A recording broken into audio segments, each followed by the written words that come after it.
We are live. Cool. Let's go ahead and kick off this meeting. This is going to be a city council meeting tonight of the Lake Stevens City Council. It's this is today, January 6th. This is New Year 2026. We're down at the mill and we are recording this for publication on our YouTube channel. So with that, I would ask all to rise for the Pledge of Allegiance. I pledge allegiance to the flag of the United States of America and to the republic for which it stands, one nation, under God, indivisible, with liberty and justice for all.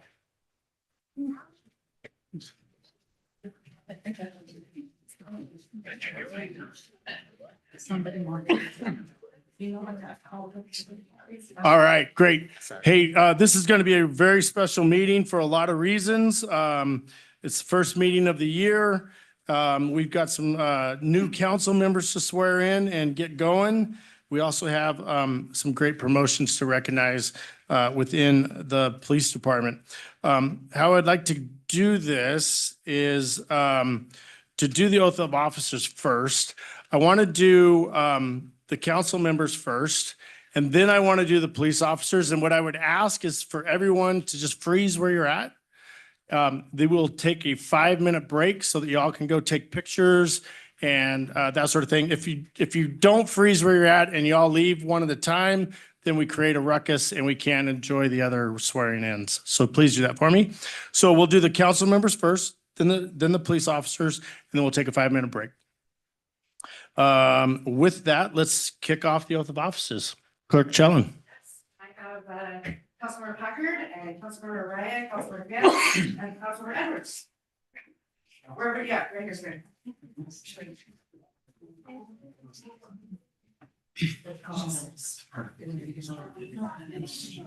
Okay.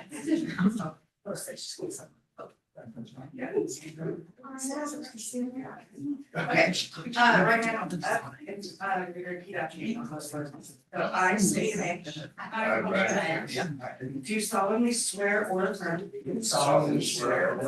That I will support the Constitution. And the laws of the United States. And the Constitution and laws of the state of Washington. And the laws and ordinances of the city of Lake Stevens. And that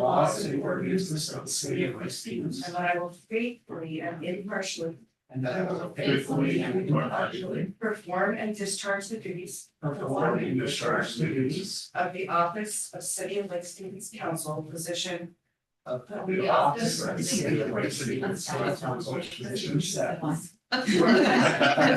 4-year term. According to the law. To the best of my ability. Congratulations. All right.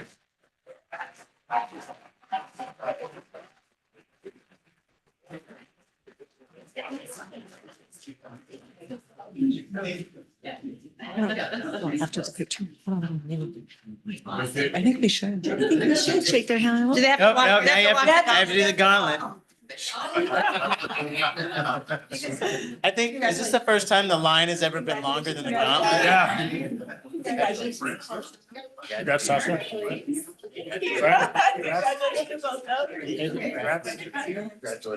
I'm glad. That was good. Yeah, yeah. Especially because they're so good here, right?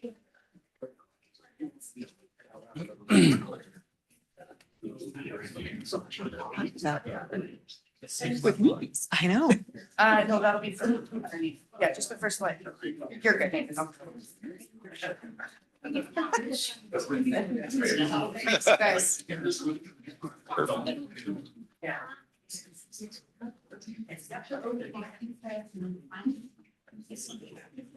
All right, well done, Clerk Chellen. Well done. Great. Let's go off on the next item, which is Chief Bazzizo and some great promotions. I think we gotta go out of line here real quick because we're waiting for some equipment. I think you got it? All right, I'll have Brandon Fisk come forward then. I'm a little tall, but that's okay. Come on up, Brandon. So this is my privilege. As you'll see a theme here, these are all local Lake Stevens people that either live in our city or just outside of our city. Brandon is a true Lake Stevens local, having spent his entire educational journey from kindergarten through his 2011 graduation at Lake Stevens High School. Baseball and academics led him to the next stop at Edmonds College before beginning his law enforcement career with the City of Olympia Police Department in 2013. After 2 years of serving in the capital city, he returned to his roots, diving headfirst into serving the community he loves alongside his wife, Kelsey, a dedicated teacher to the Lake Stevens School District. Since 2015, Brandon has worn many hats in our police department, including corporal, field training officer, patrol tactics instructor, and Marine patrol officer. His commitment to his hometown shines through every role he takes on, blending experience, leadership, and undeniable local pride. Today, he is joined by his family, and I'll have him introduce them all. This is my lovely wife, Kelsey, my oldest daughter, Brielle, and my youngest daughter, Brinley. And I have a lot of extended family here. Thank you, Brandon. So with this, I'm gonna have Kelsey pin his badge on up there. And then Mayor, if you can come up and do the oath of office for him.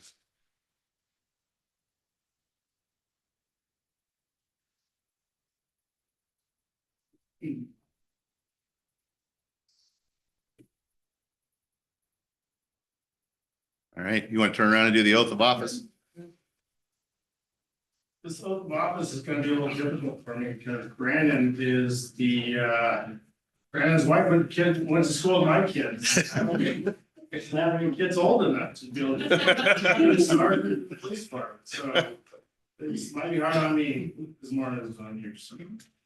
I'm gonna raise your right hand. I, Brandon Fisk, I, Brandon Fisk, do solemnly swear or affirm do solemnly swear or affirm that I will support and defend the Constitution that I will support and defend the Constitution and laws of the United States and laws of the United and the States state of Washington, and the state of Washington, the ordinances of the city of Lake Stevens, the ordinances of the city of Lake Stevens, and the mission and regulations and missions and regulations of of the Lake Stevens Police Department, the Lake Stevens Police Department, and that I will faithfully and that I will faithfully and impartially perform and impartially perform and discharge the duties and discharge the duties as the Lake Stevens Police Sergeant as the Lake Stevens Police Sergeant according to law, according to law, to the best of my ability. to the best of my ability. Brandon.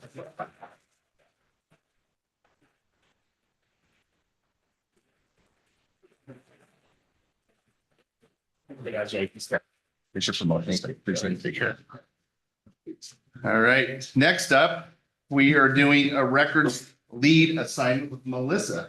She is somewhere in this crowd. Come on up, Melissa. Melissa Linseth, I would like to introduce her as our newest records lead, which is an assignment for within our records department that falls under our administrative manager, records supervisor, and then a record lead, and then a record specialist. So she'll be taking on that role as a leader.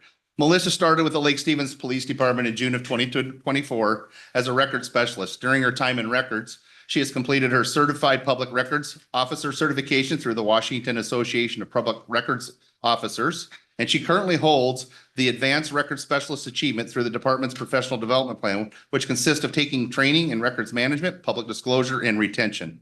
She was born and raised in Bothell and resides in Lake Stevens for the last 15 years. Recently, she completed her bachelor's degree in business administration.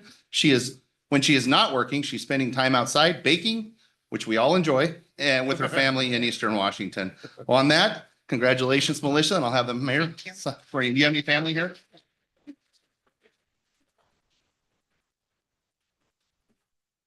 All right, Melissa, good to see you. Raise your right hand. I'm Melissa Linseth.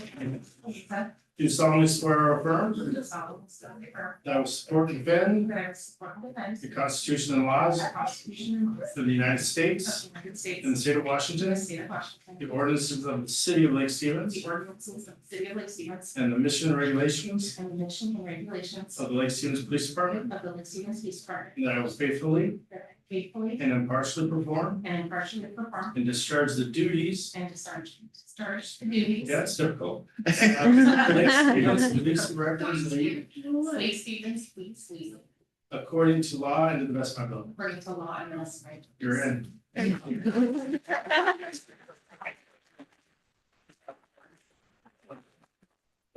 And I promise this is the last one this week. Now we have Matthew. Matthew Ashbrook can come up with his wife and 2 kids now, and he has extended family here also that he'll introduce. So as most people here don't know, he is the fastest person I have ever got registered into the CJTC Belia Academy.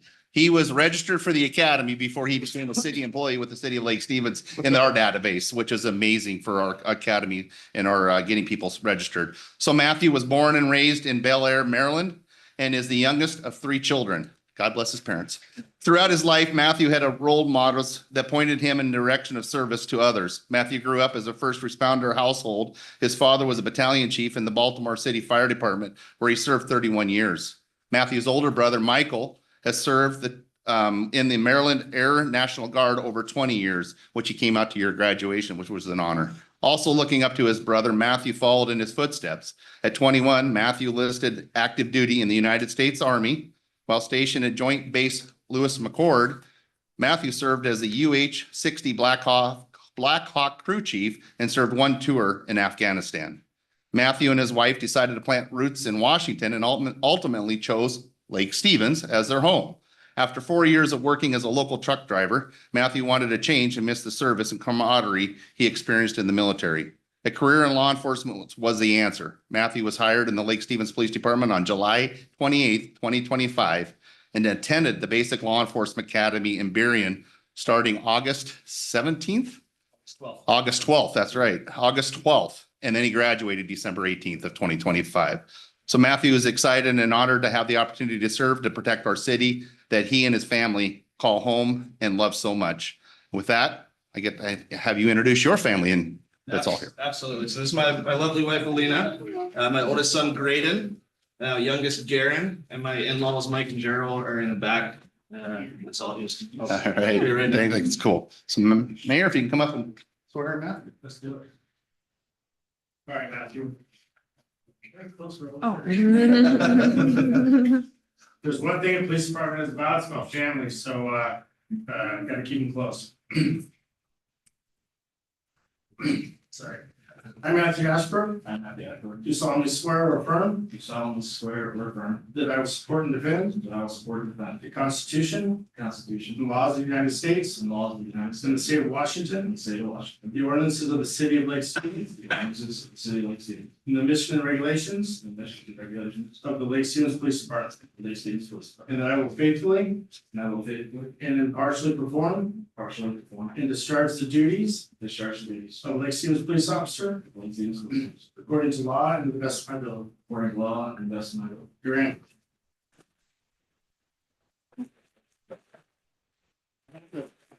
You gotta walk the gauntlet. Congratulations. Welcome.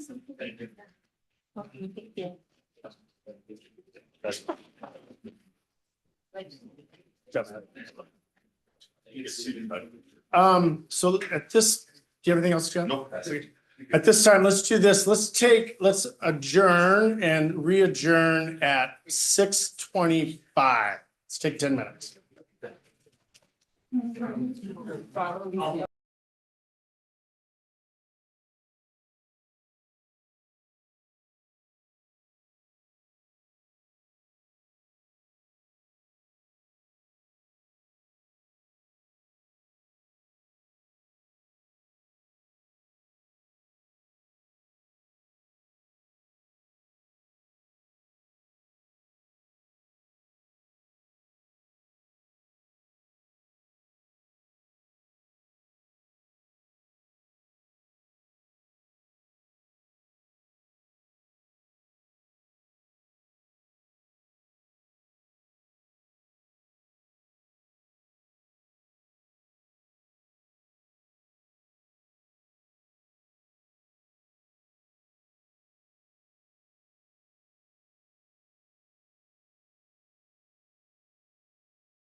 Love it. Thank you.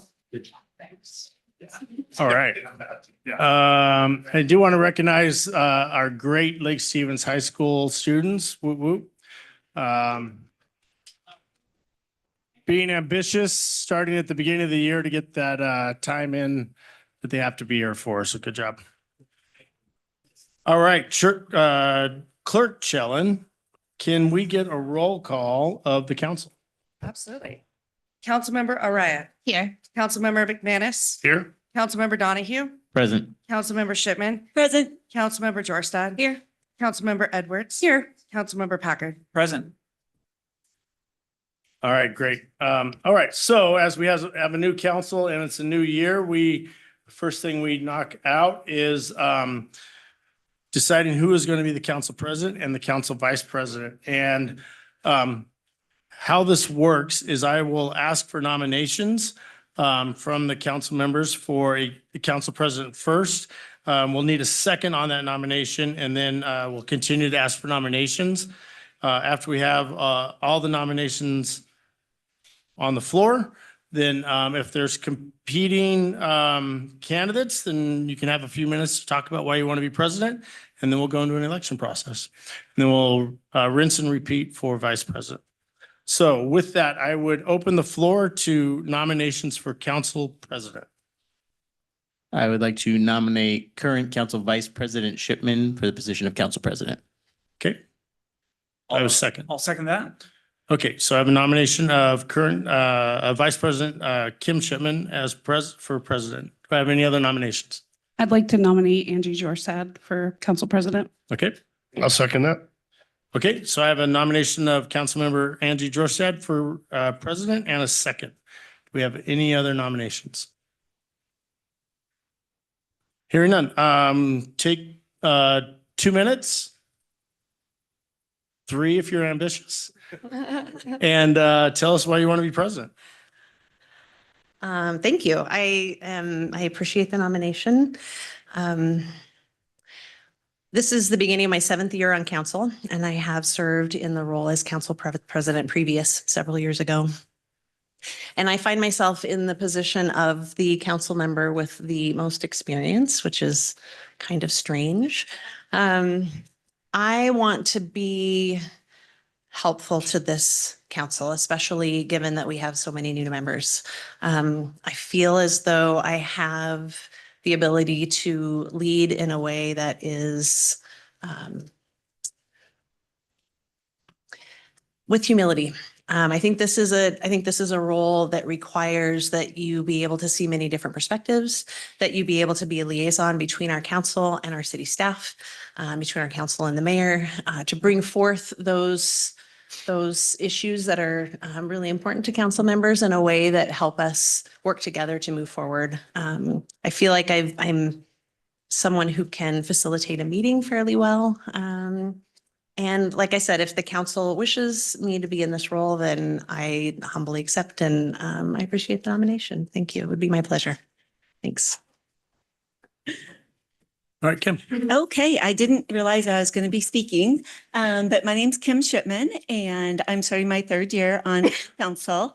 I spent the last year as vice president and learned a lot from our current president, Ryan. Probably the most important thing I took away from it is Ryan was so approachable. If we had anything we wanted to bring to a meeting, any concerns we had, any questions, he was always so approachable. And he even took it a step beyond. He would remind us, if you have any questions or anything you want to bring to council, please let me know. So he was a really outstanding president of our city council and great example for me. Council president does take extra time because you do have meetings every Monday morning.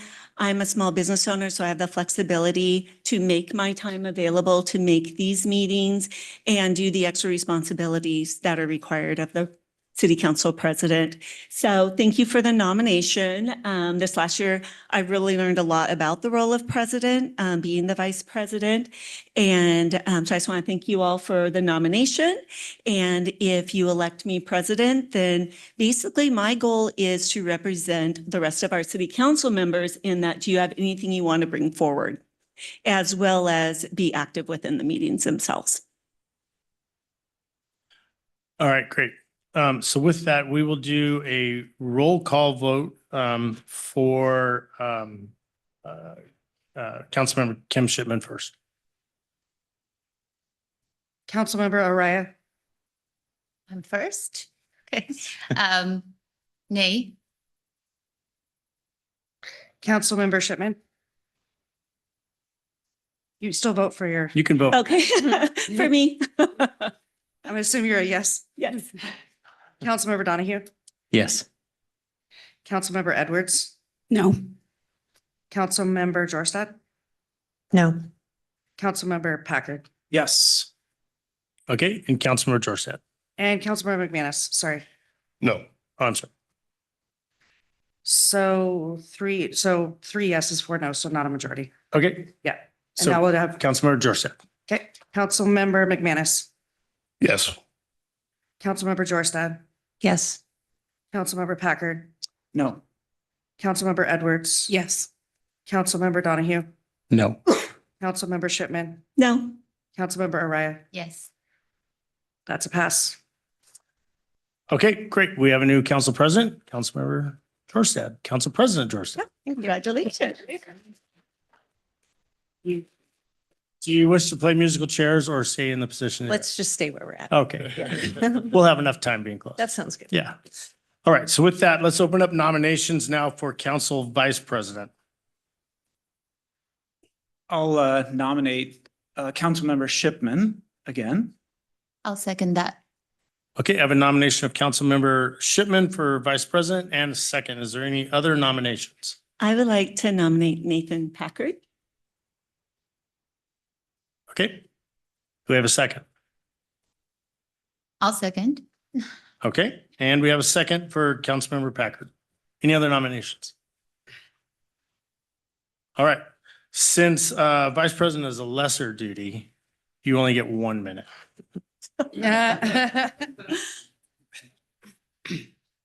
Go ahead, let's go Kim first. Okay, so I guess I'm up again. I've served the last year as the vice president. Kind of the same information I just shared a moment ago as the president. The vice president attends meetings when possible, but is not required to be there the way a council president is. If the council president is gone, the vice president takes over. If the mayor is gone, then the council president does the mayor. So there's all these shifting of duties. So I'm aware of how to be the vice president of the council. But I would like to say the reason I nominated Nathan Packard is I feel our council is a strong mix of new council members and existing council members. And Nathan has attended most of our city council meetings for the last 2 years. He's served on our planning commission for 2 years. I would really like to see one of our new council members step up, and I feel Nathan is more than qualified to do so. Well, Great, this- thank you. Yeah, I nominated you with the intent that if you're a vice president, again, this year, that you could move into the president role the year after that. So I appreciate what you've done over the last year and think you'd be great in that role again. If I am put in that position, I'm happy to serve as the vice president. As you said, I've spent a good amount of time preparing for this opportunity to serve on council and happy to fulfill a role however I'm needed. Thank you. All right, so with that, let's do a vote. Councilmember Shipman first. Councilmember Donahue, Aye. Councilmember McManus, Nay. Councilmember Jorstad, Yes. Councilmember Edwards, Yes. Councilmember Packard, Yes. Councilmember Shipman, Yes. and Councilmember Araya. Yes. So that's a pass. Okay, Yep.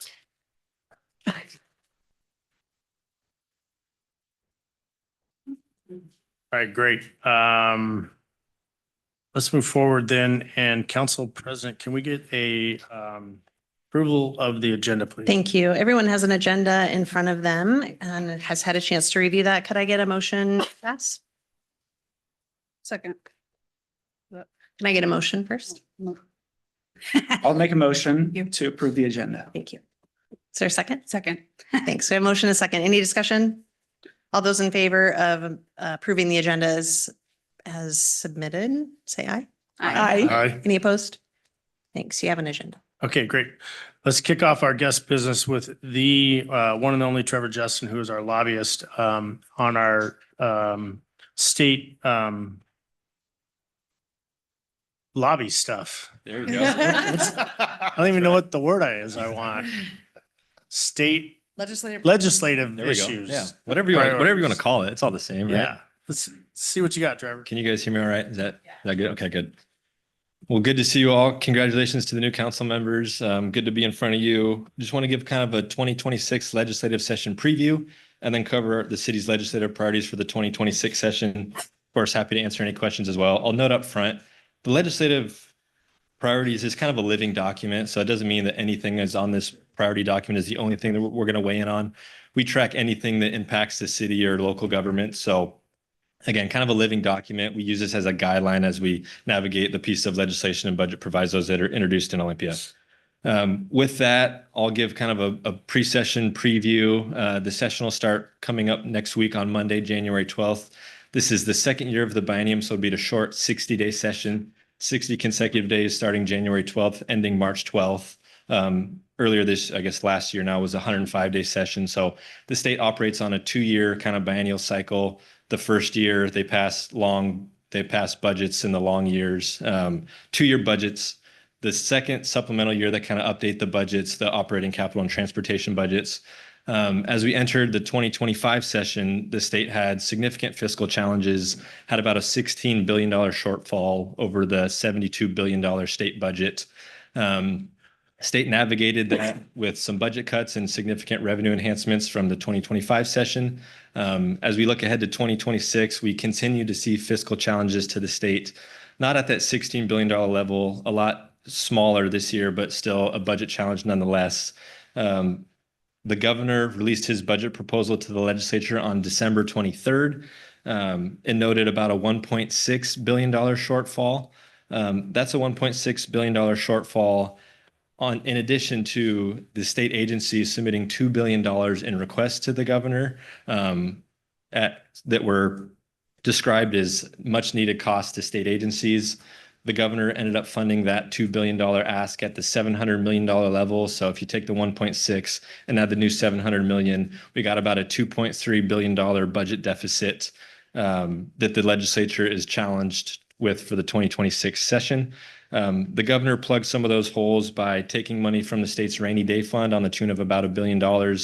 He also closed a couple tax exemptions on large corporations and did a bunch of fund transfers between state agencies and tweaked some of the money that comes in from the state's capital gains tax. So that will be another significant challenge for the legislature to face in the 2026 session. There's also been continued discussion on progressive revenues for the 2026 session.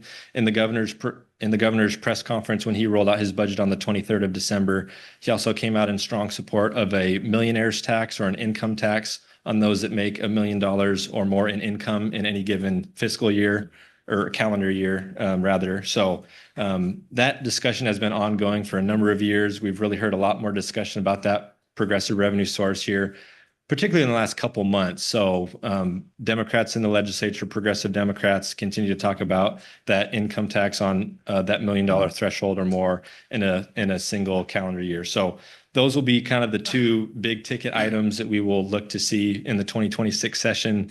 I'll note a couple other significant policy proposals the legislature will look at. Policies around housing. Housing has continued to be a significant topic of discussion over the last number of years and will continue to be a topic of discussion going forward. Proposals on artificial intelligence will continue to be introduced. That's been a kind of a hot topic in government over the last year or two. Transportation, preservation, and maintenance. That was one of the governor's priorities as well that he rolled out the week before Christmas. So those are kind of going to be the hot topic items that we will see. Again, this is the second year of the biennium. It's a 60-day session, so there's a ton of work to be done in just a short amount of time. And I will be there in Olympia every day, representing our priorities and our interests before the legislature. I will pause there to see if there's any questions on that, and then I'll get to our legislative priorities if there's no questions. Don't be shy. I'm ready for them.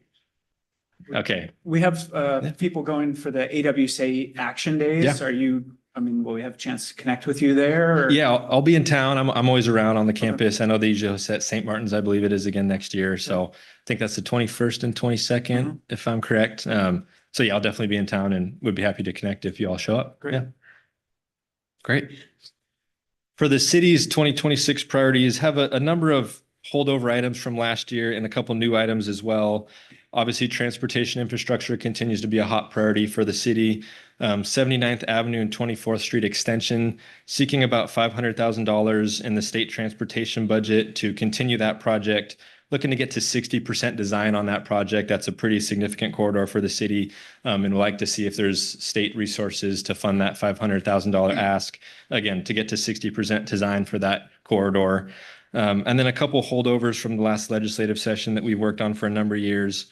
South Lake Stevens Road Multi-Use Trail and the 16th Street Northeast Centennial Trail Connector.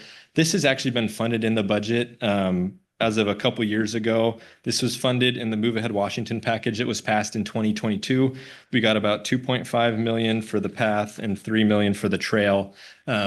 That money has been funded in the 2029 and beyond budget. So we've had this on our agenda to try and see if the legislature can bump that funding up. Those projects are ready for construction. And obviously the more you delay a project, the more expensive it gets. So that issue remains to be on our priority, trying to, again, bump that funding up so we can get those projects completed sooner. And then you all are well aware of the US 2 trestle and SR 9 improvements. US 2 is kind of deemed one of the state's mega transportation projects, likely going to be on the order of $2, $3, $4, $5 billion to fully implement US 2 trestle replacement. The legislature did pass significant transportation revenue as well last session, and they did not book a lot of that transportation revenue. So while it not be a huge topic of discussion in the 26th session, I know there's a priority for a lot of legislators, a lot of local legislators in Snohomish County to look at getting significant resources on the trestle in the 2027 session. So we'll just continue to keep that conversation going and support those asks. I think there's about $200 million booked right now, but again, it's going to need significantly more funding going forward. So we will continue to keep that on the high priority list. Hey, Trevor, can I jump in? Yeah, of course. Real quickly, just so new council members understand, each legislative session, we do put in a submittal for a request for funds on whatever project it might be. That 500,000 that you see is going to be that request in this session. There's already a lot of talk about don't request anything, but if you don't request anything, then you don't get anything. So if they do have some money to throw out, that's what we're going to look at. For your situation awareness, we also have a $500,000 ask with Representative Del Benny's office for a federal, for a congressional earmark for the same project. That doesn't look very promising. So that's why this is a critical road extension that we need to get done soon. So that's why we're asking it at the state level as well. So whoever wants to give us the money, then they get to come cut the ribbon. So it's faster the better. Great. Thank you, Mayor. Another item that we're going to hold over from the last legislative session in the capital budget is the municipal services campus upgrade enhancements, seeking another $500,000, mainly for energy efficient buildings at the new municipal services campus. This was on our legislative agenda last year. We ended up getting funding for the Bayview Trail in the 2025 session, which is why we did not receive funding for the municipal services campus. Still an ask, still a need out there. So we're going to continue to keep this on our legislative agenda for the 2026 session. I'll just pause too and note that city staff does a great job at being very on top of all of these projects. We've done a very good job and have been very successful both at the federal level and particularly at the state level, seeking capital budget resources and transportation resources and receiving funds from the state for transportation and capital budget dollars. So again, credit to city staff and others. You all do a great job at it's teeing us up for success in Olympia, and we've had strong success over the last few years on those projects. We have a significant public safety agenda as well. The mayor participates in a broader mayor's coalition on public safety. Those items are on our legislative agenda. one high priority is the public safety sales tax update. Last year, the legislature passed House Bill 2015, which would essentially stands up a $100 million grant program for locals to access funding. There's been a lot of challenges in implementing the legislation as passed. There's been a lot of requirements put on local jurisdictions by the Criminal Justice Training Commission. They're following the legislation that was passed. It's been challenging for locals to implement that legislation. A lot of locals that have been prepared for the funding have not been able to qualify for the funds given all the requirements that are tied to that legislation. So working with the Association of Cities and others to kind of update that legislation to get that money out the door and that so local jurisdictions can access that. So that'll be a high priority on the public safety front. And then automated license plate readers and cameras. This has been another hot topic. You've seen likely articles in this in the Seattle Times and the Everett Herald and others. Automated license plate readers are a useful tool and a helpful tool. I think there's concern about how that data is shared and where it is shared. There's parameters in place. A lot of local jurisdictions are putting parameters in place on where they share that data. There's concern out there that there will be restrictions brought forward that will be too restrictive on the cameras and make them not usable to stop crime in cities and local jurisdictions. So watching that, we support efforts to contain data, but also want to make sure that these automated license plate readers are still usable in the city. And the chief and others have been strong supporters of watching that legislation in the past. Another topic, indigent defense. There's new requirements from the state Supreme Court on how many cases public defenders could take. And so essentially this is somewhat of an unfunded mandate to local jurisdictions, need a lot more attorneys to defend public service. So the city supports funding for any types of indigent defense. Again, the state has tough fiscal challenges, as I mentioned previously. I don't know if we have Gene, I don't know if we have the local numbers for the city or the county, but it would be on the order of millions of dollars, an unfunded mandate to the city. So want to see if there's ability to either tweak caseloads or look at funding items and options for indigent defense. And then accountability for justice-involved youth. There's pretty stringent requirements on when attorneys can interview youth that have been involved in certain situations. So want to look at if there's updates that, attorneys and police officers and others can interview youth that don't always have to be accompanied by an attorney or a parent, that they could, tell their side of the story on situations that they might be looked at. So we will continue to look at that issue as well. And then the last two there, involuntary commitment and true blood competency, essentially just making sure that supporting tweaks to Ricky's Law and the True Blood Forensic Navigator item. Forensic Navigators are currently funded in King County, but not in Snohomish County. This really helps individuals with competency reviews kind of navigate their way through the legal process. So hoping that we can see some of that Forensic Navigator funding reach Snohomish County as well moving forward.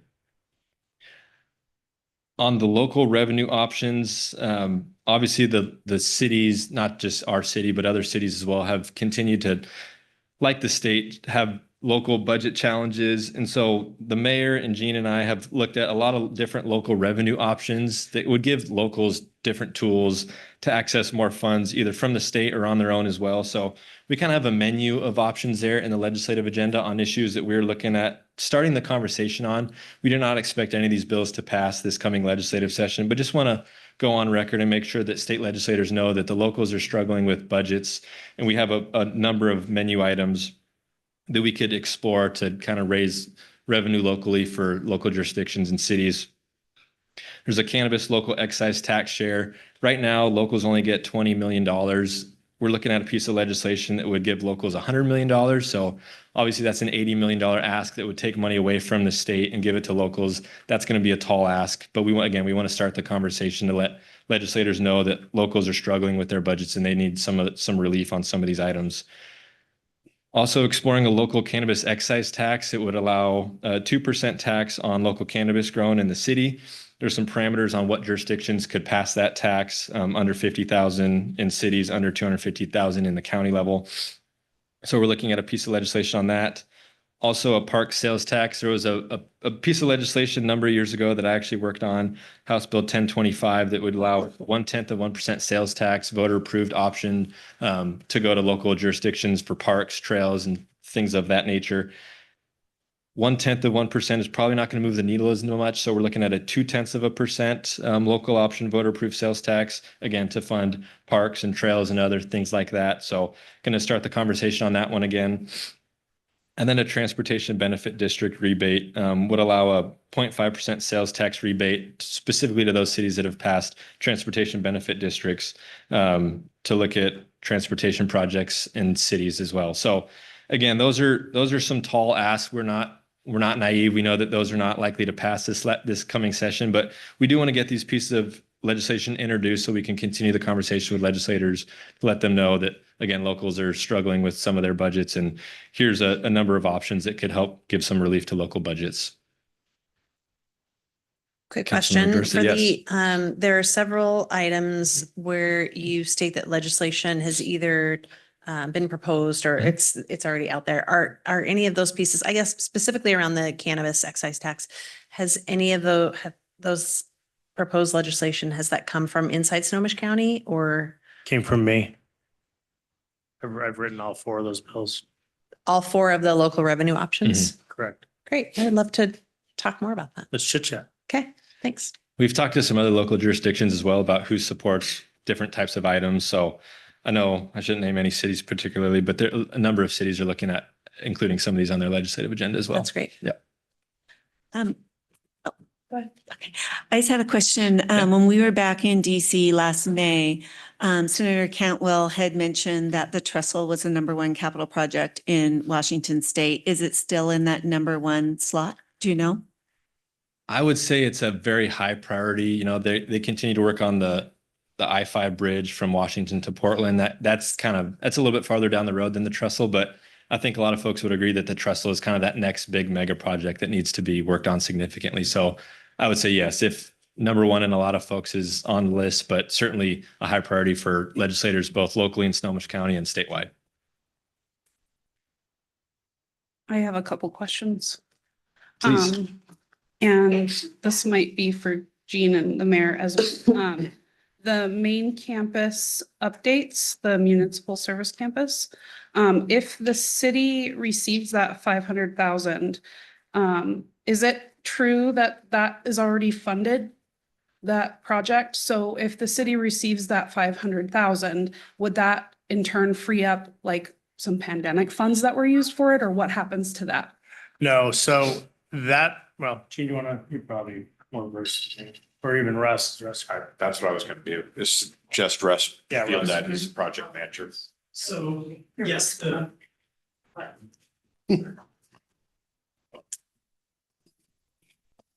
Thank you. Yes, the city council in the past has approved a budget for the Civic Campus. Director Stevens and I have worked on that pretty extensively, that identifies varied funding sources.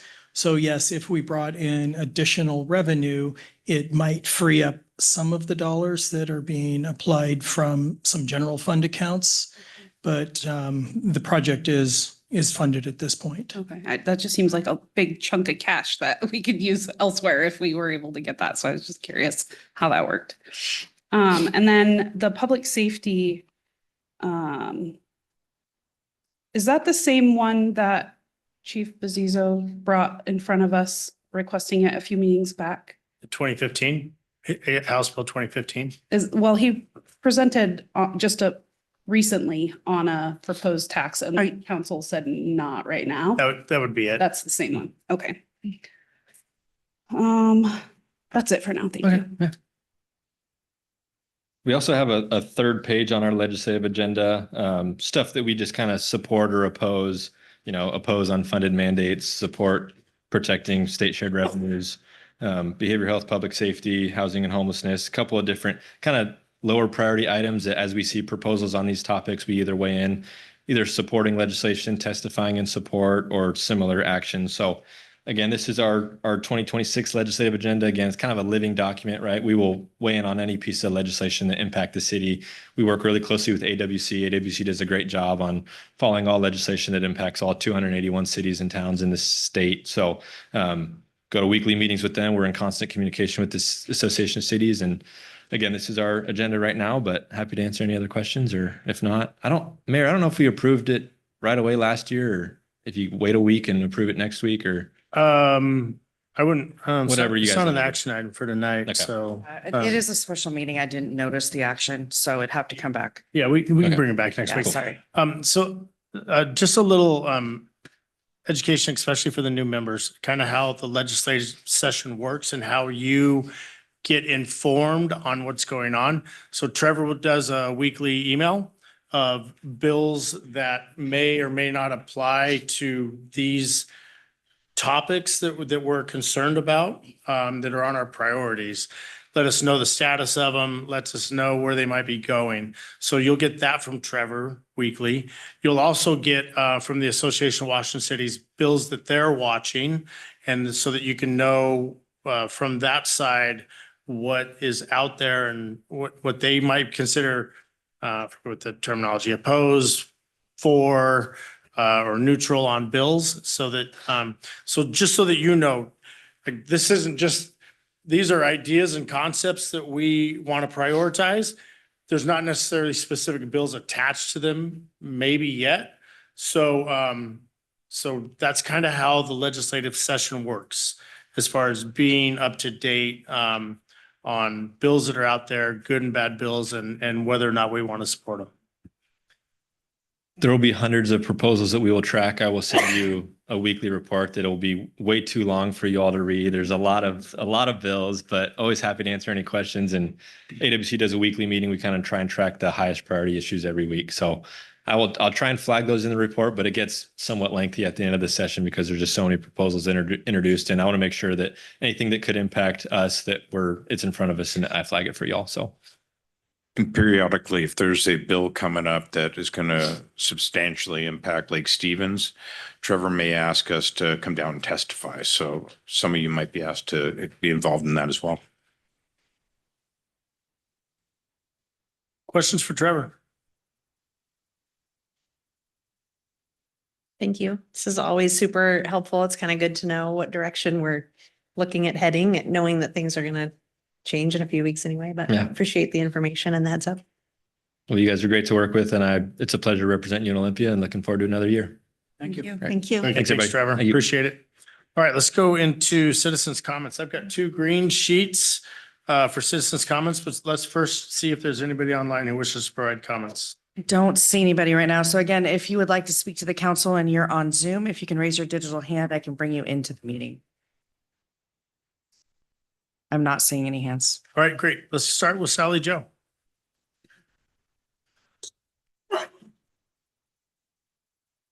Hi, Sally Jo Sebring. I live on 99th Avenue Southeast. I have some concerns about flock cameras, and I listened to the update in November and just had a couple questions. I know you guys don't respond to questions, but I thought I'd pique your interest so that you might think about them and see if you might want answers about them. The 2 questions I have are related to things that the city attorney stated and his comments. And it was mostly, his comments were kind of on that I'm looking at were related to public records and how it's affected that. But to me, they seem relevant beyond that. And I don't know tons about policing or flock cameras. So I'm just going from what I heard and what I know. So the first one was, he said city was hoping to get a change in contracts, and cities in general were hoping to get a change in contracts so that the data wouldn't be the city's property. So then it wouldn't be subject to public records. To me, that made me ask the question, you mean Flock's going to own this data? And that just seems like, if that's the case, that sounds terrible. I mean, we're taking pictures and then Flock gets to do whatever we want. So I don't know about that, but that's the one question. The other one was, he talked about it being, it's a real-time tool. If it's a real-time tool, I don't understand the need for 30 days of retention. I just feel like it should be shorter. That would, if it was a lot shorter, that would, I would think, resolve a lot of the public records issues too, because because of the public records process. So I would just encourage you to think some more about that. And is there really a need for 30 days of retention? I would think a lot shorter would be beneficial. Thank you. Thank you, Sally Jo. And Bruce Morton.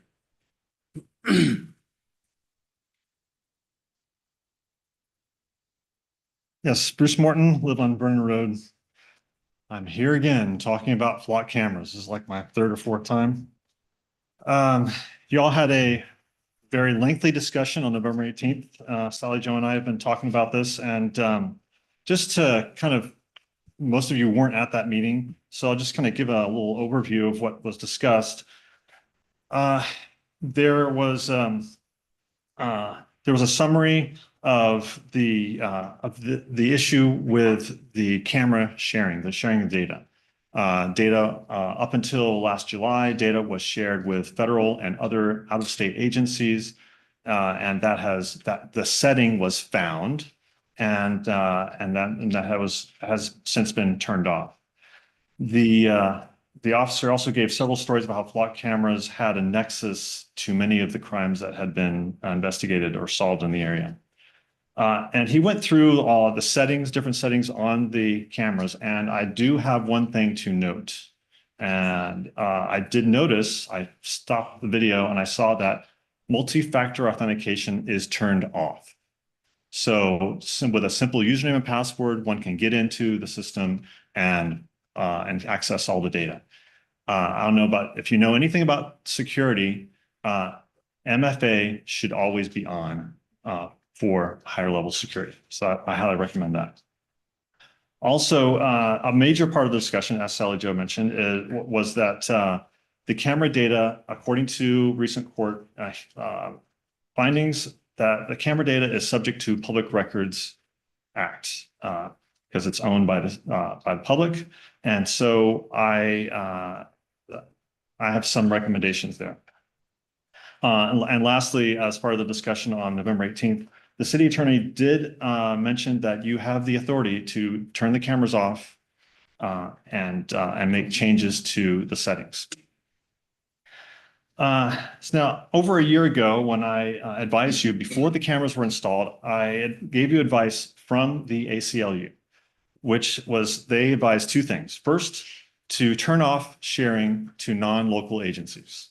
And secondly, to change the data retention time from 30 days to 3 minutes. Well, you didn't do the first thing, and we ended up sharing with federal agencies.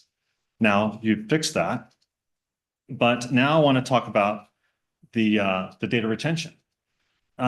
If you can, if you listen carefully to the stories about how the cameras are used, the vast majority of the, oh, I'm running out of time. Okay. Change the data retention from 30 days to 3 minutes, please. If that allows you to have, to just use the hot list feature. The hot list feature is a known list of cars that are being searched for.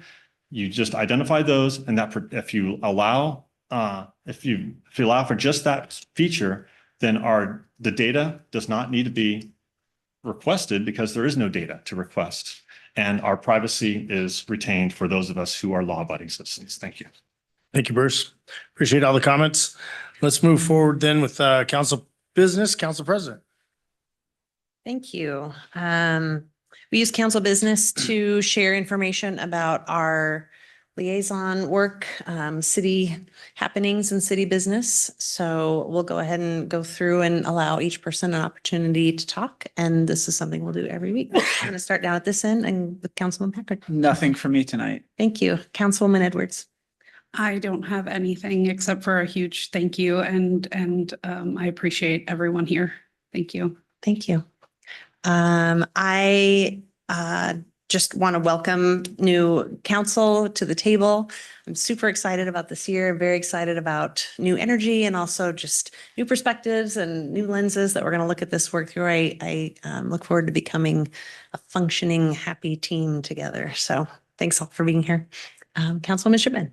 I also want to welcome our new council members and don't hesitate to reach out to us if you have any questions. It's a little bit of a learning curve at first, but it's a lot of fun and it's very rewarding.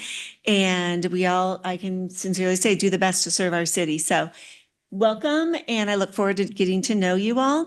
Angie, congratulations on your presidency. I look forward to serving next to you. And no other city businesses. We all just came off holiday. Thank you. Councilman Donahue. Yes, thank you.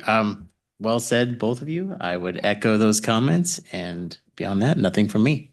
Thank you. Councilman McManus. No new city business, but a big thank you to the voters for turning out. I mean, I think it was our record turnout for voting in an off-season election, if you will. So I appreciate that. Everybody participating, no matter who you voted for. So just a big thank you for the community and thanks for showing up tonight. Thank you. And Councilwoman Araya. Thank you. Likewise, thank you to all who have been here. We appreciate you, and it's exciting to start a new year and a new 4-year. Wanted to say congratulations to the new police officers and the promotion, and thank you for the public comment. Thank you for taking the time to come in and speak here. So that's all. Great. Thank you. Great. And just real quickly, we've started New Year off with several meetings, getting ready for the legislative session that kicks off next week. Meeting with several senators and representatives already this week, talking about some of our priorities and some of their concerns and where we think this session might be going. And then just getting back and seeing all the staff and everyone hard at work. It's been a good week so far. So let's kick off then with the city council retreat planning with Kaylin. Good evening, council. I just wanted to provide an update. I'm working on planning your winter retreat, which is something we do annually. And the date that seems to work the best is February 7th, which is a Saturday.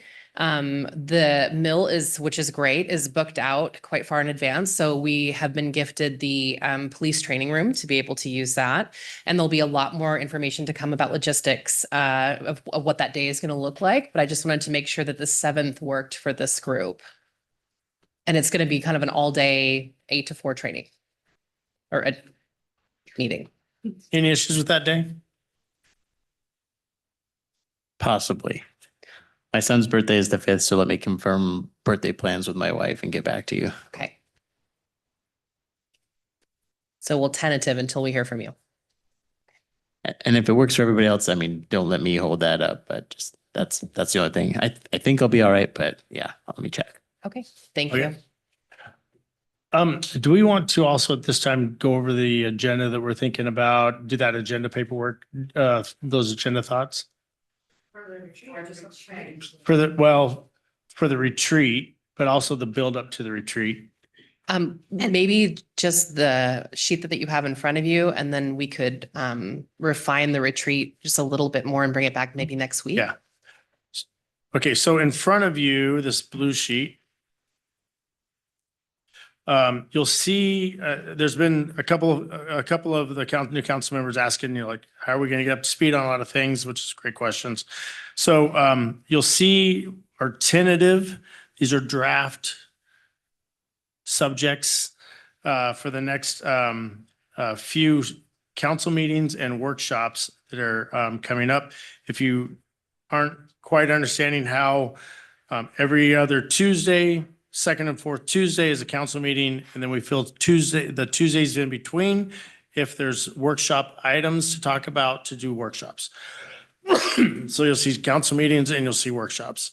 So those are the draft items that we're looking at talking about on the council meetings and workshops prior to the retreat.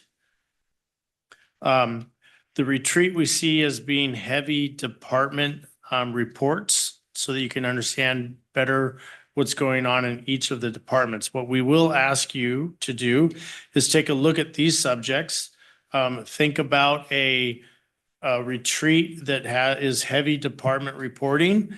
And then if you have anything that you don't see on here and with those thoughts, please shoot Clerk Chellan an email with some topics that you would like to see covered. Yeah, and just if I could expand on that, because you talked about the retreat. So these are the next upcoming council meetings that you're seeing here. And then the retreat agenda, like Caitlin said, you'll see next week. And we'll really focus on some more training opportunities with you guys, like land use and comp plan and capital projects and budget and that kind of thing, just to kind of bring you all up to speed. So that's kind of what the retreat looks like, as well as the department overviews. I also want to offer, just for new council members, especially if you have any questions about what to expect or whether something is or isn't maybe appropriate to throw out there, please reach out to me and we can kind of talk through any questions that you have. And for the new council members, just so you know, Monday mornings, we do a council agenda planning session. The council president sits in on that, and often the council vice president.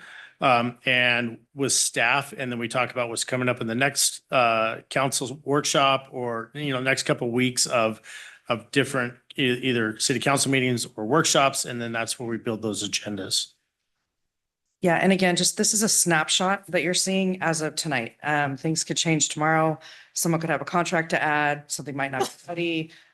But it just kind of gives you an idea of some of the things we're planning for. And in the clerk's office, we live by this spreadsheet, so. Any questions on that? I was just going to say, it doesn't happen often, but it's not unusual the evening of a council meeting to have some changes to the agenda that you received on Friday, and it gets announced at the beginning of the meeting, so we all know. Any questions on the council retreat or the upcoming agendas? All right, seeing none. Anything else? All right, let's move on then. We're going to go to discussion items and that's council liaison. So for those who don't know, council members and myself sit on several boards and commissions, both internally within the city and as well as externally outside the city, externally outside being the same thing. So yearly we review those assignments and look at who is on those boards, who's on those commissions. Do they want to stay on them? Do they not want to stay on them and maybe do a little shuffling of the deck? So that's what we're going to go through at this time. I'm going to go ahead and run this. I know that with as many new council members we have, there could be a lot of questions on what does this board or this commission do? What's the time commitment? We're totally open up for those questions to make sure you understand the role. The other thing to think about is have we captured all of them? And are there some on here that maybe we don't need to attend anymore? So those are also items that we can discuss as well.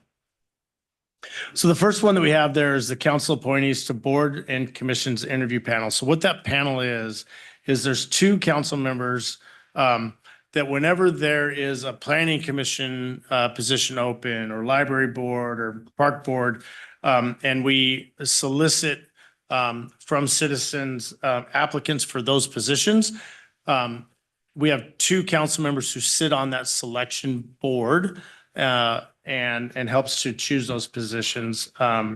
So that is what that position is. Before that was Councilmember Ewing and Daughtry, as well as Jorstad. So we would be looking for anyone who's interested in that panel. I'd be interested. I'd be interested as well. And kind of how this works, since we only need two, if we had five, we'd get a little mosh pit going, but we don't need to. So we'll just go with the two that said they want to join it. I'm happy to remain as an alternate. Okay, That works. I'm good with that. Great. Okay, we got that? Okay, so library board, library board, just so everyone knows, we're sunsetting the library board probably in June or July, as soon as they cut the ribbon on the new library in the city. Then we will no longer have the library board. But It would be good to have some representation there in between, just in case it's needed. Previously, it was Councilmember Shipman and Ewing. Councilmember Shipman, do you want to stay on that? I don't know, Tasha, I know you have expressed interest in being on the library commission. Would you be interested in serving as a liaison? I've put my focus on a couple others, so I am. So you're not okay with- interested in the library I mean, position? I'd prefer to start on something that's going to be long-term. Yeah, I'll continue on. Yeah, thank Okay. you. And how about an alternate? I would be an alternate. Okay. Park Board. So Councilmember George said you were the alternate, and we had Councilmember Tagit as a primary. And I started attending after council member Tadgen's absence. Okay. Do you want to stay the liaison and then seek an alternate, or what's your, I would be happy to continue on the park board. okay. And is there someone who wishes to be an alternate? I'll do it. Okay, I you will. got enough time? Yes. All right. And let's go to Planning Commission. Ryan, you're currently on that liaison. Do you want to stay on that? I would be happy to. I feel there's at least one other person who might have an interest. I'm not sure, but pending that, I would be happy to remain the liaison. Okay, and there is an alternate spot. I'm happy to be your alternate. Works for me. Okay, any other interest? You guys don't want to mosh pit this. Is good. I didn't know that was an option actually until tonight, so I made it up. I'm excited to see I it. made it up. I'm ready. All right, those would be two good members for that. Retreat Committee. That's already designated.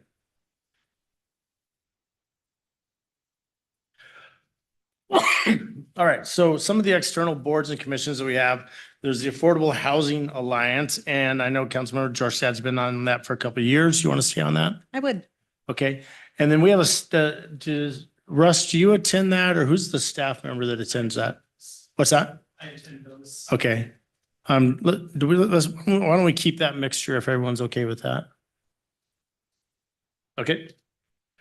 We have the Association of Washington Cities and the NLC. That is the Association of Washington Cities is a state is an organization within the state of Washington that represents every single city in the state. And you are members of that. The National League of Cities, you are also a part of the National League of Cities. So there's not necessarily a representative to go to those, but there are conferences that both of those organizations put on. The Association of Washington Cities does the day on the action days in January that I think Nathan signed up for. They also do a conference in June, a statewide conference that you're welcome to attend.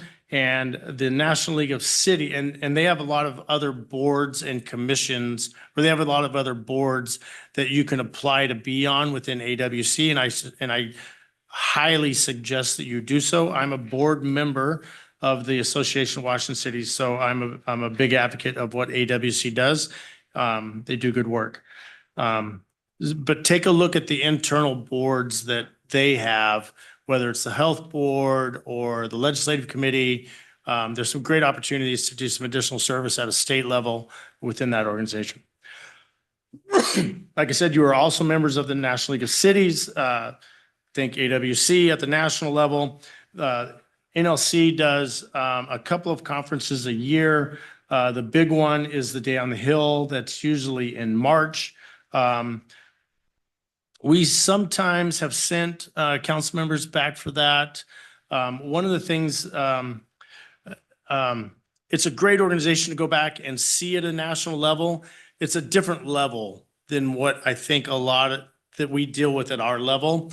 So I'm not totally sold on NLC to spend a lot of money to go back to DC and do that. But NLC also does have several boards and committees that you can apply and be on at a national level. I'm on the Infrastructure and Transportation Committee for the NLC.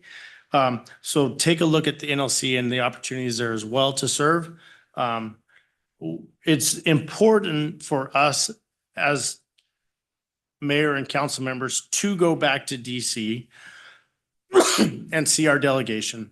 One of my concerns that I have, and this council may have a different view of it, is when we go back during the Day on the Hill with NLC, everybody's there. Everybody in the country who is a council member and a mayor is there, and you get lost in the static, right? So one of the things that Snohomish County does through the Economic Alliance of Snohomish County is that group does a delegation, usually in May, of economic leaders and elected officials who go back together and jointly have meetings with our federal delegation. We've had great success in the last couple of years in either going early or staying late as a delegation. And so we get there, we go through the EASC meetings, but then we also schedule our own as Lake Stevens with the same delegation, and we get like double face time. So, so I'm not telling you we need to do it that way. I'm giving you some food for thought on how to deal at the national level. Do we do NLC, Day of the Hill, or do we continue to EASC? I'm agnostic on it. Well, I shouldn't say I'm not agnostic on it. I'm very much of a fan of doing the EASC way. We get a lot more tailored discussion. And what's neat about it is if you go back for NLC, Day of the Hill, you often just get to talk to the note takers and not necessarily the actual federal delegation. EASC, because you have Boeing's there and community transit, like you have a whole plethora of folks there. Those people want to be seen with them. So you're much more apt to see the senators and the representatives when we go back. And when we went last year, Trevor, I thought did a really good job of also setting up Lake Stevens specific Yep. meetings. And so it's not just that we're lumped in with EASC. We also have an opportunity with that same audience to really talk about local priorities. Yep, absolutely. And we not only go see the congressional side, but we have contacts within the White House we go see as well. Any questions on that from anybody? All right, Chamber of Commerce Board. Previously, we had Tagent and Shipman on that. I'm happy to stay as an alternative, but I already have two commitments that conflict with my work schedule, so I'm not really in a position to add a third. Okay, is there anybody interested in that board? I'd be interested. Okay. I guess I'd want to compare it against a few other things and make sure I have time, but if I need to fill it, I can fill it. Yeah. Anybody else for an So alternate? when you talked about things where we need to be involved, right? Which of these on the list are we actually required to have involvement per like city ordinance? Which ones are just nice to haves? Well, your internal boards are the requireds. Okay. I would suggest to you that the requireds, if we're looking at the external, we pay money into AHA. We pay money into community transit, department, the DEM, Economic Alliance could go either way. The Historical Society has asked that we not have a representative this year. Heart, is Heart even a thing anymore? I was going to ask you that. Oh, well, I will say this. I think Dave said he wanted to, Executive Summers said he wanted to try to rekindle that. So I'm not sure that's a requirement one. Okay. The Lake Stevens School District, I think that's a requirement. I think we need to make sure we have a good relationship there. SCIT, we should be there. SCC is a meeting, monthly meeting that all of you are invited to every month. I think it's every other month, Okay, isn't it? I thought it was monthly. It says every fourth Tuesday. Oh, Yeah. all right. Sorry. The senior citizen board, the senior board, I think we should have a representative there. Surfer as well, and then SCT, that is a position that I'm in that, and then we as well have staff on the SCT. So that one is a must also. And then I'm just answering your question, Nathan. Yep. The Youth Advisory Council, I would suggest that very important that we have a liaison there. And then the Just Served Subcommittee, I think is very important as well, but not necessarily a requirement. Did I answer your question? Yes, thank you. Okay. Where were we? Chamber of Commerce Board. So Nathan, you're okay with that? Let's say tentatively, but yes. Okay. Is there an alternate? Anybody else interested in that? I'll be the alternate. Okay. You can't make it. Okay. Okay, next, community transit. We had Daughtry on there and no alternate. The Community Transit Board is a, community transit provides the transit for our community, right?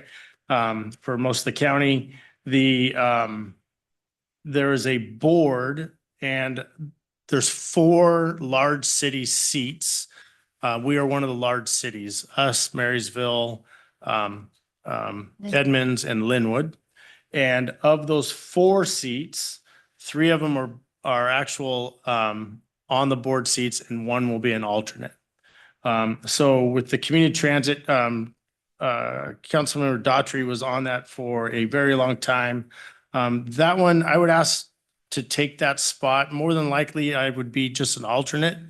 But there are some issues and some very important topics coming up within community transit, such as maintaining our microtransit and also some different lines that they're looking at that will impact us. I also want to get a better accountability. We spend a lot of money. Our citizens put a lot of money into community transit, and I'm not sure I think we're subsidizing outside the city.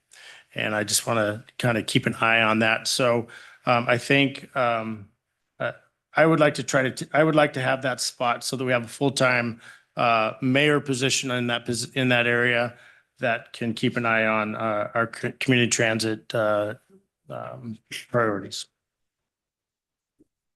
Thoughts? I would also like to be on that board. I have about 20 years of experience in transit. So transit is incredibly important to me. I think that in terms of advocacy, I actually have a history of advocating for service with community transit and in Snohomish County in general. I have a high level of competency in planning, operations, governance. So right off the bat, I have the knowledge that you would need to be at least halfway through in understanding how the board works and understanding the long-range plan, the 6-year plans and regional coordination. I do have concerns about being an alternate and losing our voice on the board. So I would hope that wouldn't be the case. And I would also say that we have quite a bit of city business, judging by the last few council meetings, that I think that your time would probably be better spent on. So I would like to request to be on that board instead. Mayor Gilly, can you talk about, because previous council member Daughtry was on both SCIT, the Snohomish County Committee for Improved Transportation, and Community Transit. Can you talk a little bit about what the scope is, how it differs between those 2 boards, just based on your understanding? I'm just wondering if, and my reason for asking is I'm wondering if, because you both are interested, because you both have, different interests in that transportation, if it makes sense for one to sit on one board and one to sit on the other, and to have 2 different perspectives, bringing that information back to our council and city. So So the skit is more of an EASC function, like a subcommittee of of EASC to look at it from an EASC level. And the community transit, so our citizens put in about $8 million a year into community transit. That runs our bus lines, that runs our micro transit and other transportation options within the city. Yeah. So, yeah, I mean, that could be an option. Yeah, had done some research on that because I'm interested in the skid because that's a little bit more looking at things like the trestle, a little bit more about regional impacts and addressing infrastructure in the region as opposed to community transit, which is just the community transit organization and the bus line and the micro transit, right? It's not looking at some of those broader infrastructure things.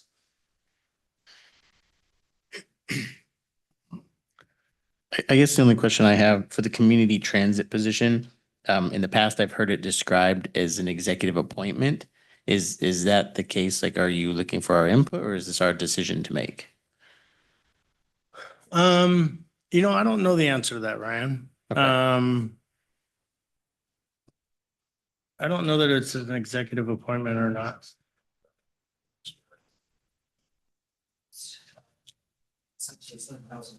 Yeah. So it's our decision. Okay, thank you. And Brett, when it comes to community transit, I know Kim Daughtry was heavily invested in it. And I often heard you guys in conversations. So are you, as our current mayor, pretty much up to speed already on our ZIP, on, where money's going? And so it would be a matter of you already know the people with community transit, what we've already committed to, what, money we're paying towards it. Is that accurate? I am not totally versed in it, but I'm dangerously versed in it, if that makes sense. Sure, I understand the issues that they're looking at. I understand how much money we're putting into it. I do know the players over there. They're mayors and council members that I deal with often. And then the CEO, Rick, is a friend of mine as well, so that would not be an issue.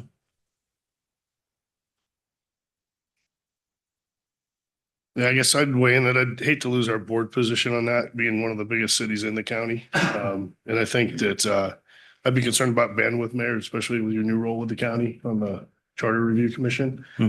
And we got someone with a tremendous amount of transit experience. It just makes sense to maybe have a voice that's been in that swim lane for 20 plus years to represent the city. Yeah, I don't, you guys pay me full time. My bandwidth is your bandwidth. I don't have an issue with another meeting. I don't have another, this is what I do is help this city grow every day. So I'm not a part-time mayor. So it's not a problem for me to be a part of that community transit and make sure that we're getting our bang for buck on transit.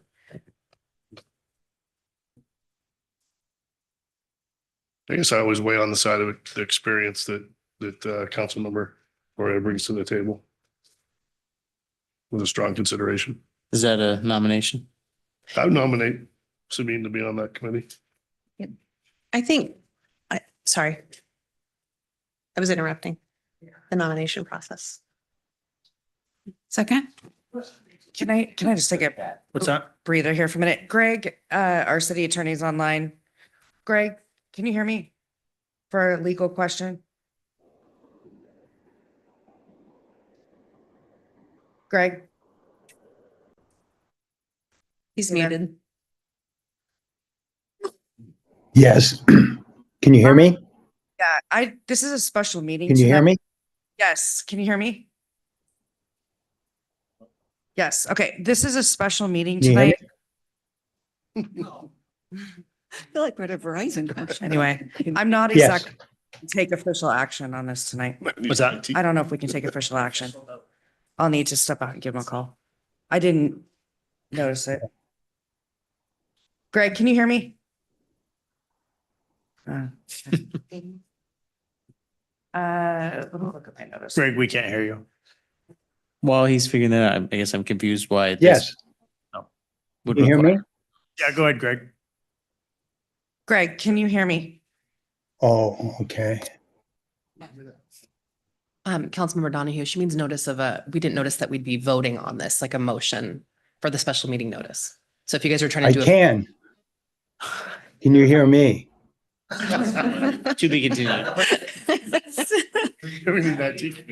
But Can we, why don't you keep going and let me take a look at this real quick? Okay. For council liaison, it's Let's okay. hold that position for a minute and we'll come back to it. All right, DEM, Councilmember Donahue, you've been passed on that one? So really quick, I just want to make sure I heard what I thought I heard. Voting in general is a problem because if there are any conflicts here, isn't that how we resolve them? So I want to make sure we can vote on something if we need to. Yeah, give me just a moment. Yeah. So there's a chance, unless there's a consensus reached tonight, we just can't resolve some of these positions. I'm not sure under Robert's Rules of Order why we can't vote on our internal organization. This is a workshop tonight, and so if there's going to be action on anything, I did not notice it as an action item. But it's not an action item. So a vote is an action. Well, then what does that mean for the officers we just elected? Yeah. I noticed that. That was. Okay, I Yeah. see. I got you. Give me just a That's minute. right. These aren't. On the DEM, unless we're trying to. Go ahead, Ryan. Great. Okay. Yeah, so just for the council's awareness, that's actually a position that I handed off to Max, our risk manager, a long time ago. It's a countywide position, and the amount of coordination and information and specialization that was involved with that group, I was just constantly flooding his chat with questions, so it just made sense to cut out the middleman effectively and make that a more effective process, especially if there is ever an actual emergency. He'll be one of the people, working with DEM on that. So we can keep it on this list just so council knows it's there, but I think it's found a better home than with the legislative body. Do you think there should be a council alternate? I mean, there could be, but again, it's one of those things when you get in there. So the issue I ran into is there was a lot of decisions that were required on the spot. The group would ask, what do you guys want to do? And it required a thorough understanding of the emergency resources available to the city, the emergency priorities of the city, information essentially that Max lives in every day that we just don't have. So we could provide an alternate, but you're going to be diving into the deep end. So if the council wants an alternate, I'm happy to be that person, but that was my experience with it.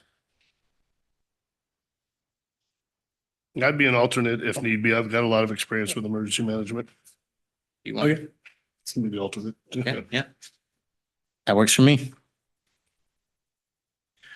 All right, great. So ESC, I don't think we necessarily need designated folks. What happens is ESC holds events and you all get invited to them. So you can attend them if you wish, or if you don't wish to, don't attend them. Like I said, the Historic Society sent an email today saying they did not wish for liaison this year. The Heart, I'll go ahead and stay on that one just because they haven't met in 6 years, probably 5 years. So Do you feel as though it would be helpful to have a council alternate for that meeting?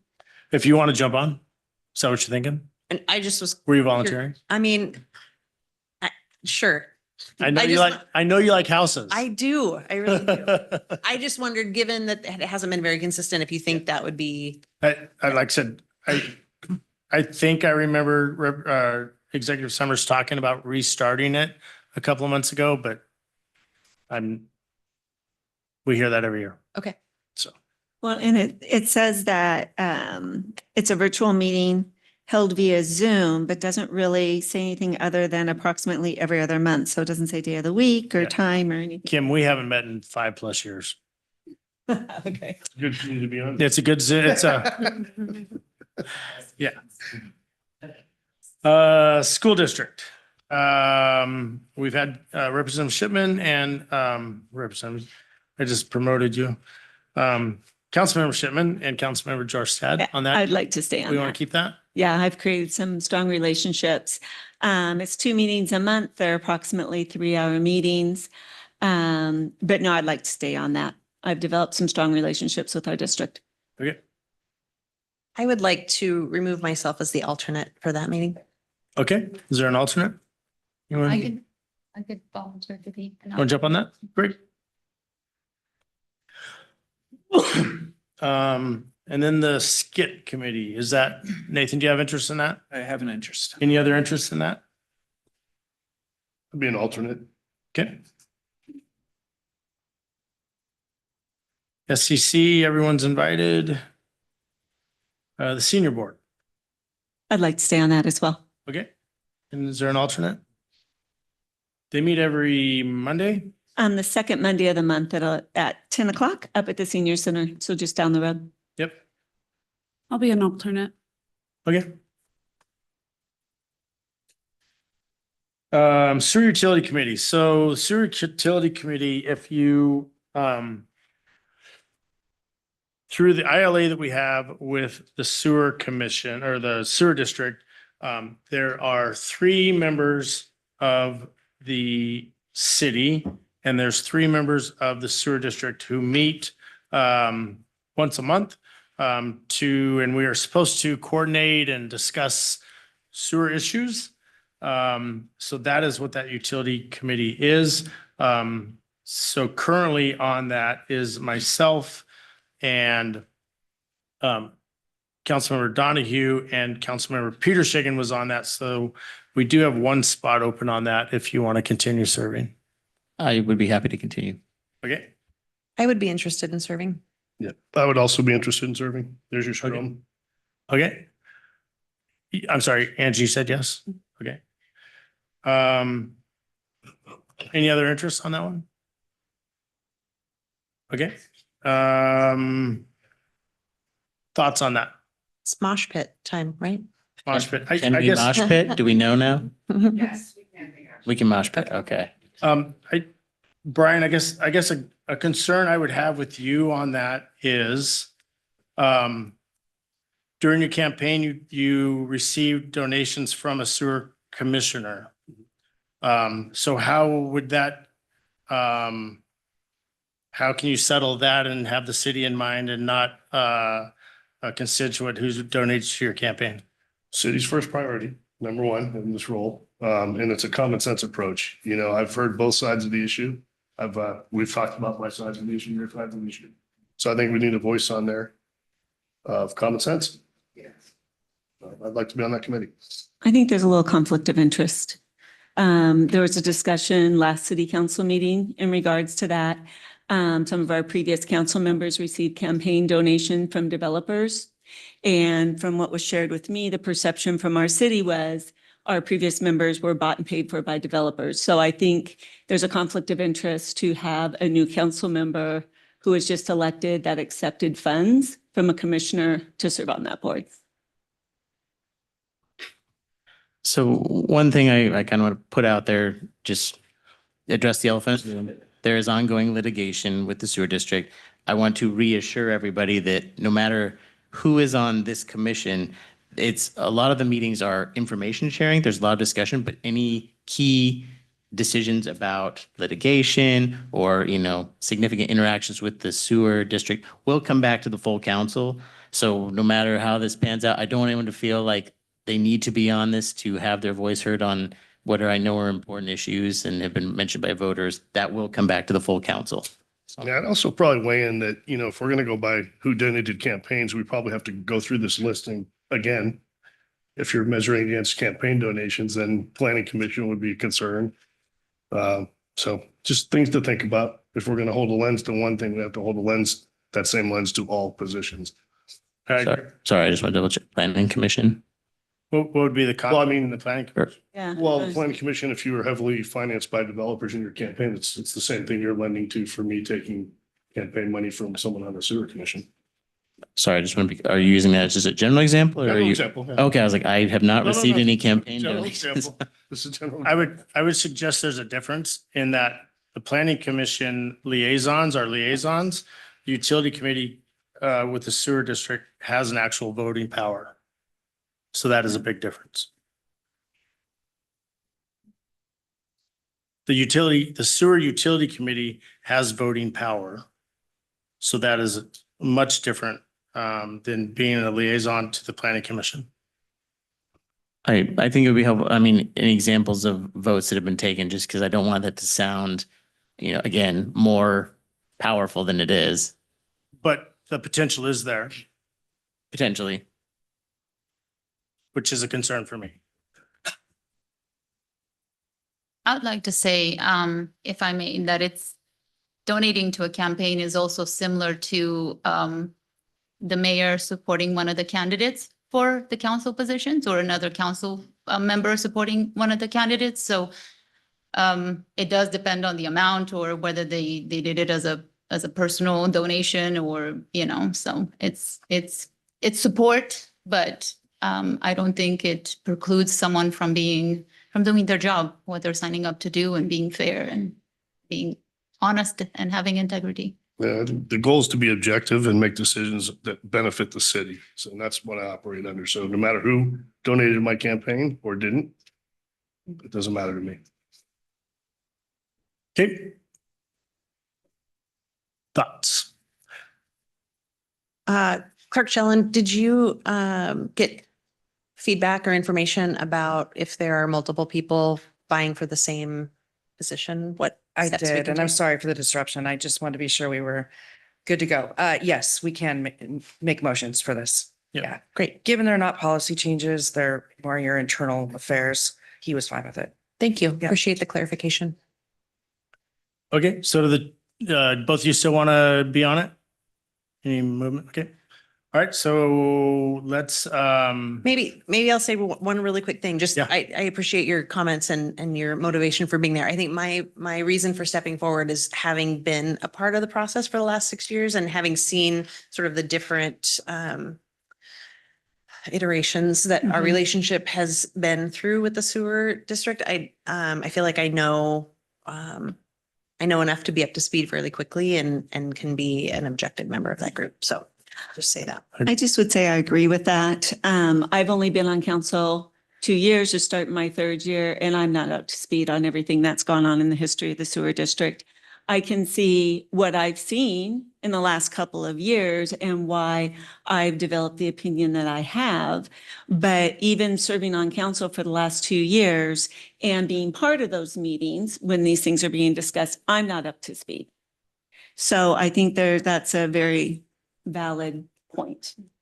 There's a lot that's going on right now between the city and the sewer district. okay, how do we want to vote on this? You want to look for a motion to? Well, I think we have 2 candidates. I don't think we need a motion. I think we can just go to a vote of the council. Okay, you want me to roll call it and they can say which one? Yeah, let's do it that Okay. way.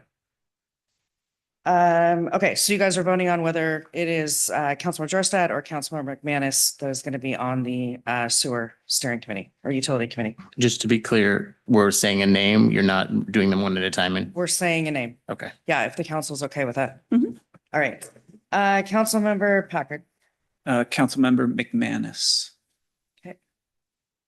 Councilmember Araya, I think it's important to have someone new and I appreciate the experience that is there already. So I would vote for Councilmember McManus. okay. Councilmember Donahue, Councilmember McManus. Councilmember McManus, Councilmember McManus. Councilmember Shipman, Councilmember Jorstad? Councilmember Jorstad, Councilmember Jorstad. and Councilmember Edwards. Councilmember McManus. Okay, so Brian's got it. Okay, great. All right, Surfer, we've had Councilmember Jorstad, Councilmember Jorstad on that one. And I don't know if we had an alternate. did we? I ended up not being able to participate fully and Kim Daughtry was really the sort of the okay. main participant. I am going to step back from that Okay. obligation. I'd like to be on that one, Mayor. Anybody else for an alternate? No alternate? Yeah, I can be an alternate if needed. Okay. And then SCT, the SCT executive meetings can be attended by any member, council member.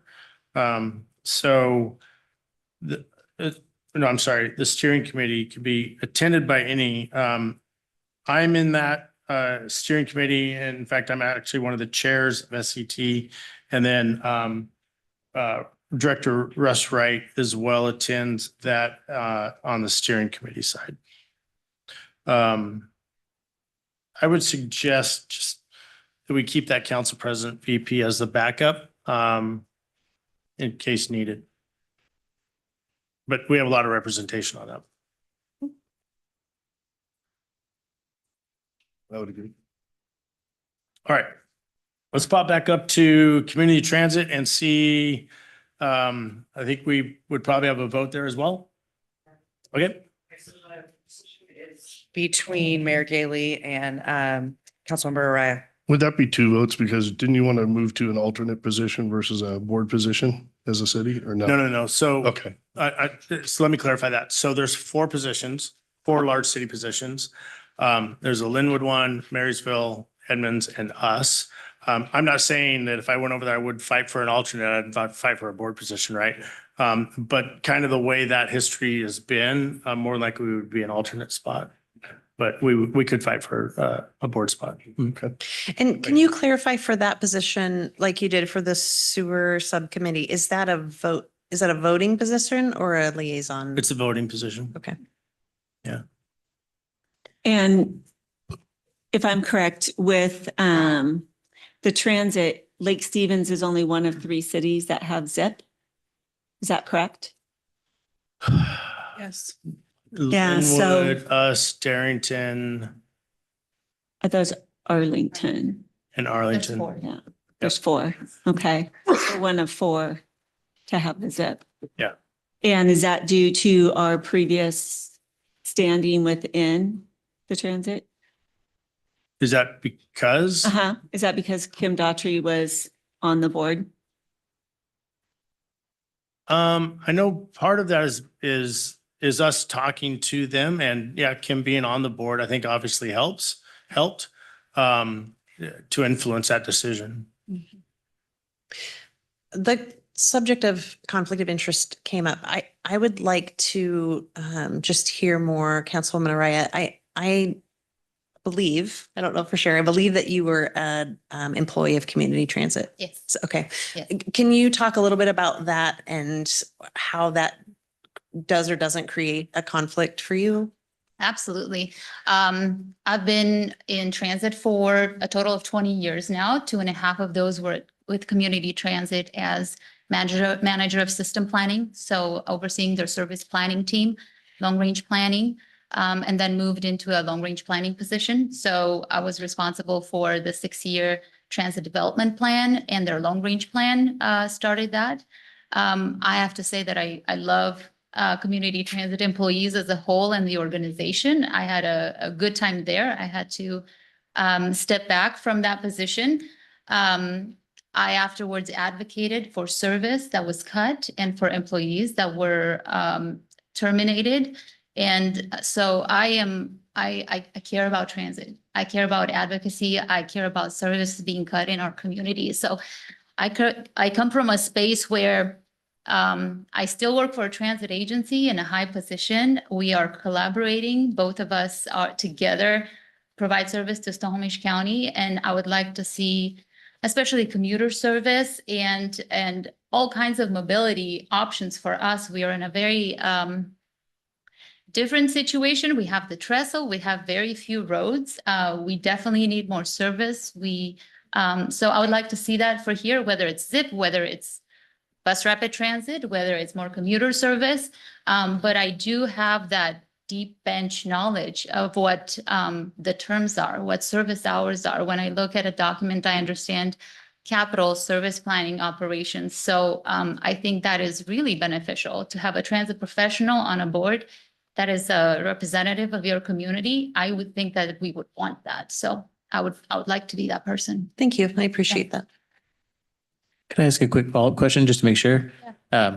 20 years experience is very compelling. When you say you work for another transit organization and that organization and this organization interact, I guess I don't know anything about transit organizations, so I just wanted to make sure there's no conflict there between Yes. your personal employment and this organization. Absolutely. I work for the city of Everett, so Everett Transit is collecting 0.6% sales tax in the city of Everett, and is reporting to the mayor as a department.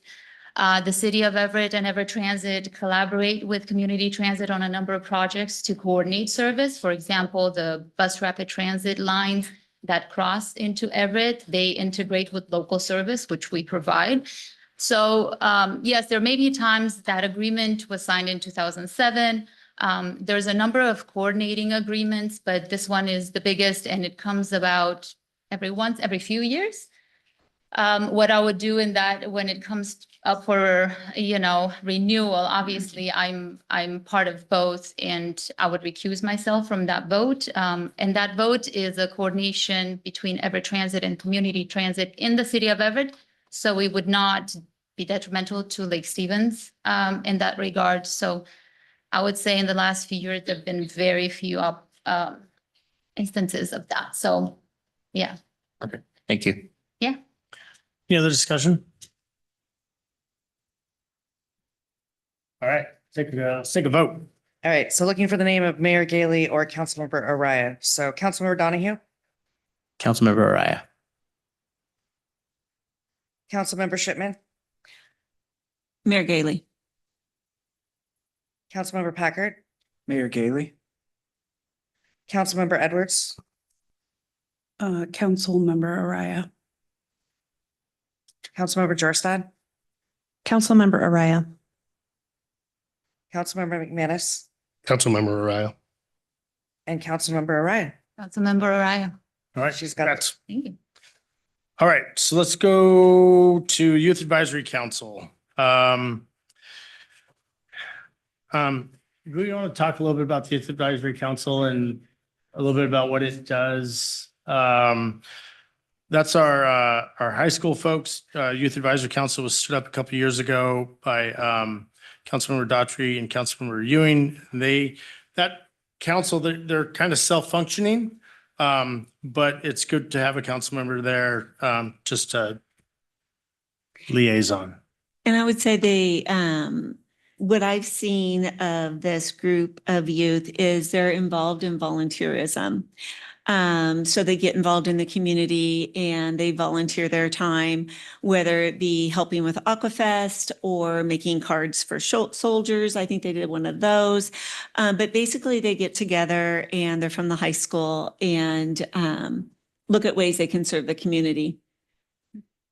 And I think they were created by previous Councilmember Ewing. Yep. Anyone interested in that? I would like to volunteer for Okay. one or alternate. I would be willing to do the other one. Once upon a time, I wondered why, as the youngest council member, I was not on there, but now I'm not sure I can claim that title. I would be happy to be the other person. Sounds great. They're two good ones. Okay, and then the Just Serve Subcommittee. If you don't know, Just Serve is a platform in which we it's kind of budding. We have it's a platform that you can go on and find service opportunities. It's where we put city opportunities on there. We're trying to work more and more with our local organizations to get them to put their service opportunities on there. It's to be the one-stop shop for the city. If our citizens want to do service or are looking for service projects, that's that position. So kind of the requirements of that liaison position is to be the champion of Just Serve for the city within our chamber, within our civic organizations. There is some of the conferences you might go to, like ICMA or some of the other ones. Just Serve will be there to talk about some of the great stuff that they do. So is anyone interested in that liaison position? I would do it. Okay. Mayor, do we have an app for people to who is Just Serve? I'm trying to remember if the city There's has Just the Serve app. and there's It a does. website for it. Anyone else interested in Just Serve? All right. Great. Did we miss anything? Did we get everything? I wanted to read it back just to make sure we have it recorded correctly, if that's all right with council. And Do we need you a can do motion? that in about 30 seconds. Oh, boy. Okay, I'll be really fast. Or do you want a motion, Mayor? No, I want 30 seconds. Okay. For the interview panel, I have Shipman, Edwards, and an alternate of Jorstad. Just stop me if I've missed anything. For the library board, I have Shipman and alternate of Edwards. For the park board, I have Jorstad and alternate of Edwards. For the planning commission, I have Donahue, alternate of Packard. Retreat committees, just those positions of council president, vice president. For the Affordable Housing Alliance, I have Jorstad. No alternate as staff attends. I have for AWC Aller Welcome, Chamber of Commerce Board, I have Packard, alternate Shipman. For community transit, I have Araya, no alternate. For DEM, I have our risk manager and McManus as an alternate. Looks like Economic Alliance is all, none for the Historical Society this year. For the Heart, we have Mayor and Jorstad as alternate. The school district, we have Shipman and Araya as alternate. For Skit, we have Packard and McManus as alternate. For SCC, we have anyone who would like to participate. For the senior board, we have Shipman and Edwards as alternate. For the sewer utilities subcommittee, we have the mayor, Donahue and McManus. For Snohomish Regional Fire and Rescue, we have McManus and Packard as alternate. For the Snohomish County Tomorrow, we have the mayor, city administrator and staff with the council vice president as alternate. For the Youth Advisory Council, we have Araya and Donahue. And for the Just Serve Subcommittee, we have Edwards. You get that? Okay. We all good with that? Thanks. Okay. We'll send this out too. Taking a motion to adjourn. Move to adjourn. Second. All those in favor? Aye.